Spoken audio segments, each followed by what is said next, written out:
Hello, everybody. How's it going? Welcome to my dining room. This is going to be our remote learning lesson of the day, exploration of the Americas. Let's play some pirate music for you real quick. Way hey, and up she rises early in the morning. Yo ho ho, an exploration of the Americas tonight. Obviously, you are in my dining room, and our dining room, as you can see, this is what my wife got from Target, and it hits the target with our hearts and our minds being in the same place as family and friends are going to gather here today. We are going to explore the Americas. This is going to be something that we're going to do on a regular basis now. I'm going to be remote teaching you guys from my dining room and maybe some other rooms in the house. So you can kind of get an idea as to how Mr. Williams lives. And we're going to make this a normal thing. So again, exploration of the Americas today. I'm not going to waste your time. We're going to go pretty quick. And if you have any questions, at all, hit pause, message me, do what you need to do, and we'll talk about it from there. Now, how could you message me? Well, it's pretty simple. So with remote learning the way it is currently, you can get in contact with me pretty much in three different ways. One, you can go on Remind. You can do the at Mr. W Hist CR19 and text to that particular number. You can email me, or you can go to my website, which, again, very easy to do. It's on our school webpage. But at the same time, just pay attention to the reminds, pay attention to the emails, message me, do what you need to do, and I'm here to help you. That's the whole point. Okay, we're going to get this together. So, reasons for our European exploration. Pretty simple. I want you to think of the three G's, okay? God, guns, and glory, all right? God, guns, and glory. So the big thing is that we're going to look at the bottom, all right? Spreading Christianity is the big focus. So we're going to spread Christianity just because these countries that are, again, funding the explorers are Christian. We know this because of the Crusades, and we know this because of pretty much just the spread of Christianity in itself. So we've got this huge Reconquista. We've got everything else that's kind of happening at this time period, and everybody really cares about Christianity being at the forefront. Even with the Renaissance focus was on Christianity. Even though it was on art of the Greek and Roman time periods, it was mostly Christianity. So what do we need? God, obviously spreading Christianity. Guns, all right, as in resources. We need resources. We need to find a better way to get to China and India, to get better things, to sell them, to do what we need to do and make more money, profit.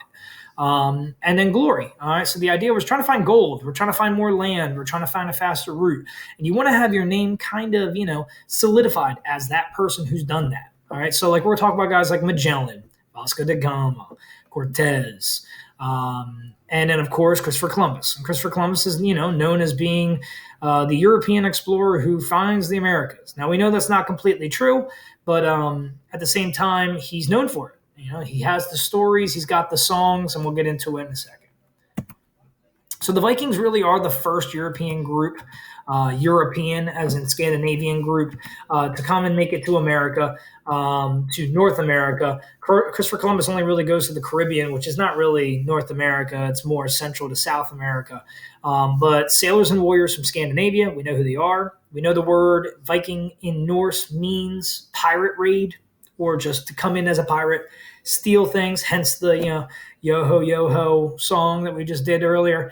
But your first Europeans in North America, they have Newfoundland in Canada today, and Iceland, Greenland, most parts of what we would call Northern Europe, what we call Scandinavia today, are because of the Vikings, the Norse people, okay? Now, they stopped showing up around 1010 CE, all right, Common Era. And the reason why is they just kind of, they get stuck. They don't feel like doing it anymore. They don't want to travel anymore. I think Leif Erikson dies not too long after this. So it's kind of, when your leader goes, there's no real mission. So you got the Viking voyages here. Obviously, we got Greenland, we got Iceland, we got North America. We're going into Canada. And this is just to give you a little idea here. Now, Iceland, if you ever heard the myth, Leif Erikson called Iceland Iceland because he didn't want people to go there because it's green, it's very nice. And he called Greenland Greenland because he wanted people to go there because he didn't like it there. It was full of ice. So Greenland is icy, Iceland is greeny. There's the idea.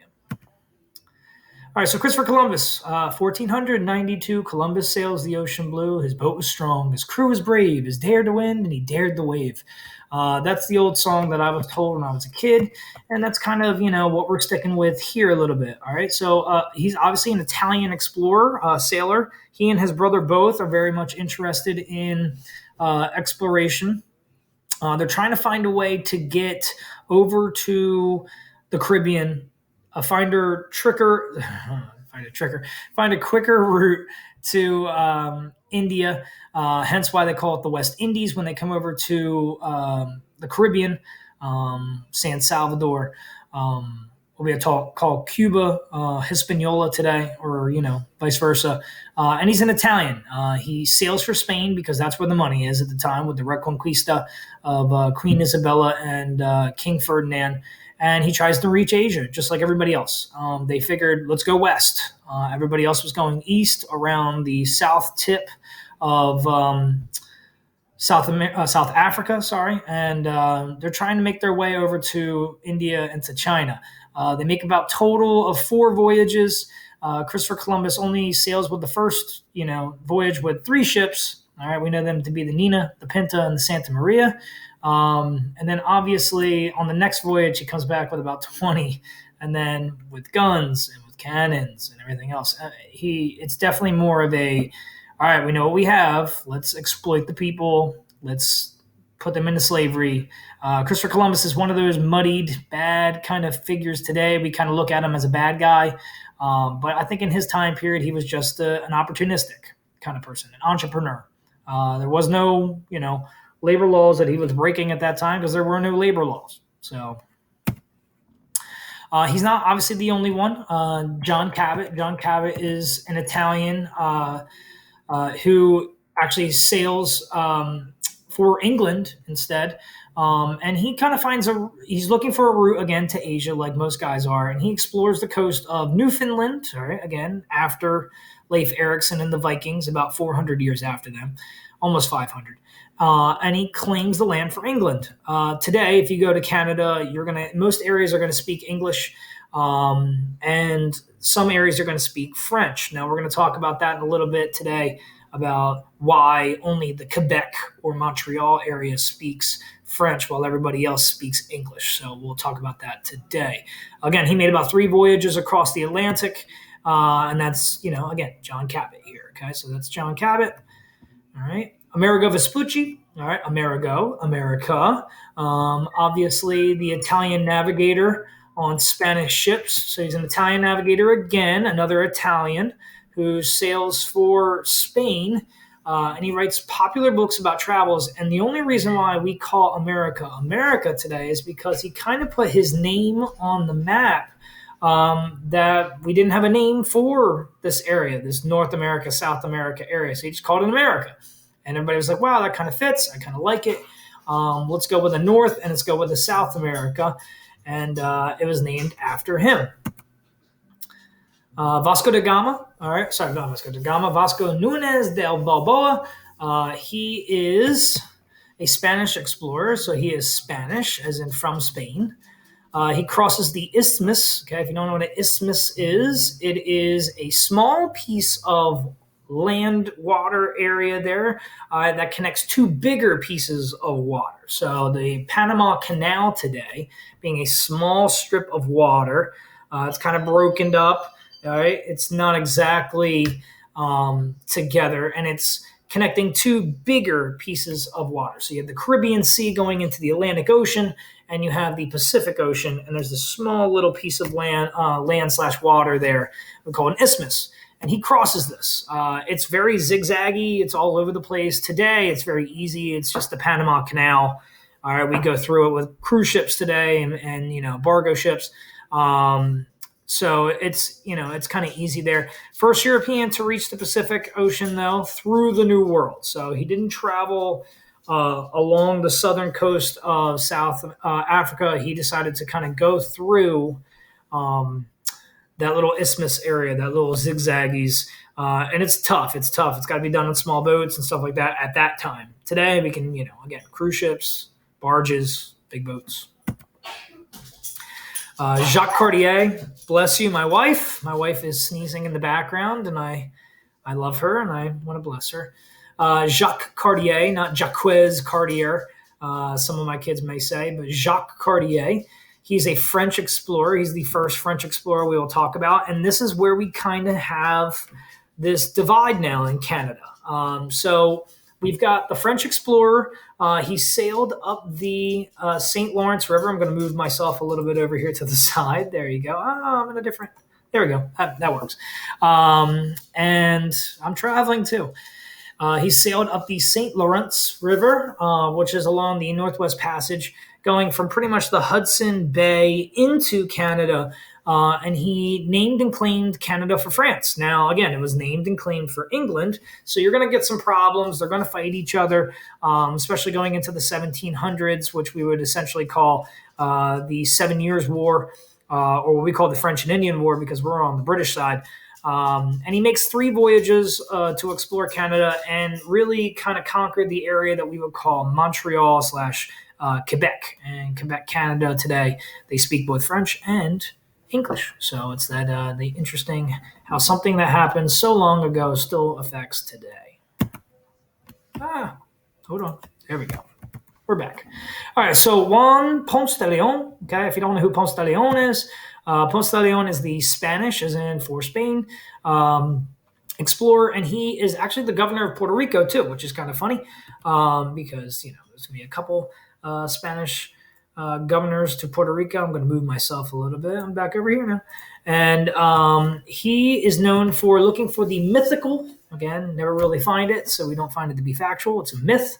Fountain of youth. And so he essentially thought that there was some kind of lake or some kind of waterfall that would give you forever youth, immortality. And he claimed Florida for Spain. I believe that's 1513, 1512. I can't really technically see that right now. Let me see. Yep, there we go. 1513. And yeah, so he's mostly known for that. He's mostly known for, again, the Fountain of Youth. So every time we talk about the Fountain of Youth, usually Ponce de Leon is the guy who we connect to. All right, Hernan Cortez is going to be our first conquistador. Now, obviously, in the word conquistador, you're probably hearing conquer, and that's what he did. They conquered the Aztecs, which we essentially kind of call like Mexico City today. It's central Mexico, and he claimed Mexico for Spain. Now, granted, they had guns. The Aztecs did not. So they were outgunned. They weren't outmanned. But he does something kind of interesting. He has the other groups, the other tribes. Remember, a lot of the tribes did not get along with one another, especially neighboring tribes. And he would go to the other tribes and say, I'll give you guns. I mean, again, in whatever language you can think of. So you might find somebody who knows a little bit of Spanish and kind of do some kind of translation. But they, with body language, I'll give you guns. Let's go fight those guys over there. And, again, if you can't join them, if you can't beat them, then you join them, as in you join the other group that comes in and you conquer from there. So now there's a couple different Spanish conquistadors or explorers that we're going to talk about. One that is on the screen currently is Coronado. Now, Coronado is known for the city of gold. He's looking for the 7 cities of gold that, again, a lot of these stories are kind of told and people think that they are true. Now, granted, if you go to California, you'll find gold. Obviously, you can panhandle for it. But in Colorado and certain, riverbanks. But he's the first European to really see the Grand Canyon, which is kind of cool. And in the American Southwest, he claimed land north of Mexico for Spain. So this is going to be big into U.S. history when we are going to have